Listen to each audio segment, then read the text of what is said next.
Bienvenue dans ce décryptage. Aujourd'hui, on plonge au cœur de la gestion financière des écoles publiques pour transformer ce qui ressemble à un simple cahier comptable bien ennuyeux en un véritable bouclier financier.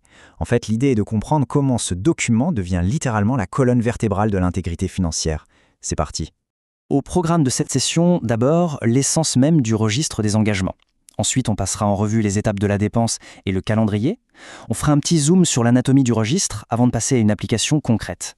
Enfin, on abordera les intersections avec les audits et on terminera par les erreurs les plus courantes et quelques conseils en or. Commençons tout de suite par notre première partie, l'essence du registre des engagements. Fondamentalement, qu'est-ce qu'un engagement ?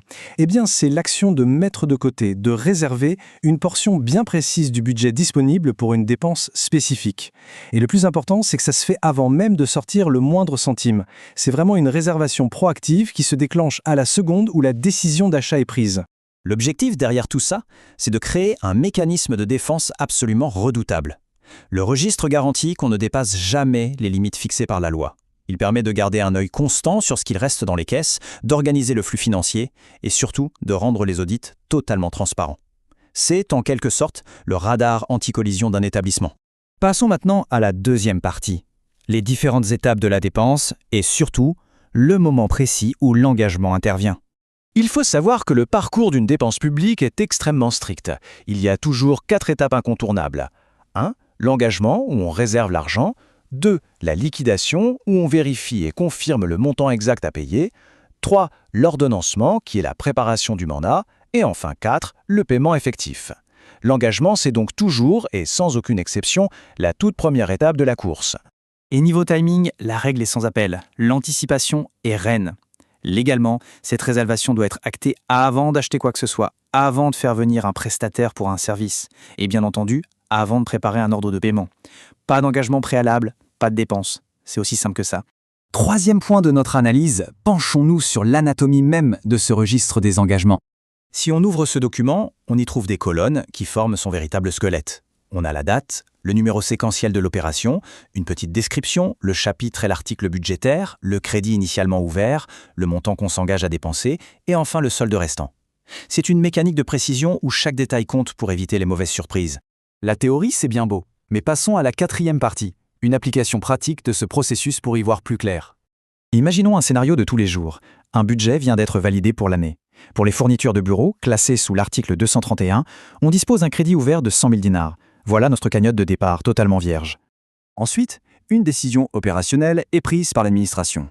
On a besoin d'un nouveau lot de matériel et ça va coûter exactement 25 000 dinars. Concrètement, qu'est-ce qui se passe ? L'action est instantanée. On note la date, l'objet de la dépense et on soustrait ces 25 000 dinars du crédit de base. Le nouveau solde disponible passe alors directement à 75 000 dinars. Cet argent est désormais verrouillé, sanctuarisé pour cet achat spécifique. Impossible d'y toucher pour autre chose. Et bien sûr, tout au long de l'année scolaire, le cycle s'enchaîne. La facture d'électricité arrive, on engage 35 000. Des produits d'entretien, hop, on réserve 20 000. Un nouvel ordinateur pour la direction, on bloque 85 000. Le principe est d'une logique implacable, c'est une soustraction continue qui permet de naviguer à vue sans jamais faire chavirer le navire financier. Ce qui nous amène tout naturellement à la cinquième partie, les intersections de ce registre avec le contrôle financier. Il y a un point absolument crucial à bien distinguer ici. D'un côté, on a l'engagement, c'est la réservation de la somme, la toute première étape virtuelle. Et de l'autre côté, on a la dépense, c'est le paiement réel, le moment final où l'argent sort physiquement de la trésorerie. Réserver de l'argent n'est pas payer, c'est vraiment la nuance clé qu'un auditeur va regarder. Et c'est la même logique entre le crédit et l'engagement. Le crédit, c'est l'enveloppe globale, la réserve d'eau disponible. L'engagement, c'est le seau d'eau bien spécifique qu'on puise pour arroser une plante précise. Il ne faut jamais confondre l'enveloppe globale et la portion qui en est extraite. En fin de compte, ce registre ne vit pas en vase clos, il est au centre d'un écosystème ultra connecté. Il tire sa source du budget, il nourrit le registre des dépenses, il sert de justificatif pour les mandats, et il est indispensable pour clôturer le compte financier à la fin de l'année.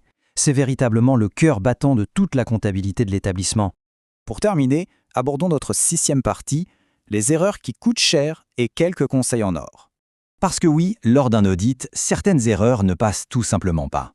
S'engager alors qu'il n'y a plus de crédit, exploser le plafond budgétaire, oublier de mettre le solde à jour, ou pire, payer une dépense qui n'a jamais été engagée au préalable. Ce ne sont pas de petites coquilles d'étourderie, ce sont des infractions graves aux règles de la comptabilité publique qui déclencheront instantanément l'alerte rouge. Alors, l'erreur est humaine. On est d'accord, surtout sur des registres tenus à la main. Mais si une rature survient, comment on la gère? C'est très encadré. On rature d'un seul trait propre. On réécrit la bonne information juste à côté et on signe pour valider la correction. Et attention, l'utilisation de correcteurs blancs liquides est le cauchemar absolu de tout inspecteur. C'est formellement strictement interdit, tout simplement parce que ça détruit la traçabilité. Pour s'épargner des surfroides, il y a des réflexes en or à adopter d'urgence. Toujours vérifier le solde après chaque lignée. Ne jamais s'engager sans vérifier le crédit disponible. Maintenir un ordre chronologique impeccable et bien faire correspondre chaque engagement avec son mandat de paiement. En appliquant ça à la lettre, le travail de l'économe devient un modèle de conformité inattaquable. Pour clore ce décryptage, une dernière question s'impose. La tenue de ces registres est-elle une simple corvée bureaucratique de plus? Ou bien est-ce le véritable premier gardien des deniers publics? La réponse coule de source. C'est une responsabilité immense, celle de protéger et de gérer avec une intégrité totale les ressources de notre éducation. Alors, la prochaine fois qu'on observera une simple ligne comptable, pensons à toute la mécanique de précision et à la protection vitale qui se cache derrière.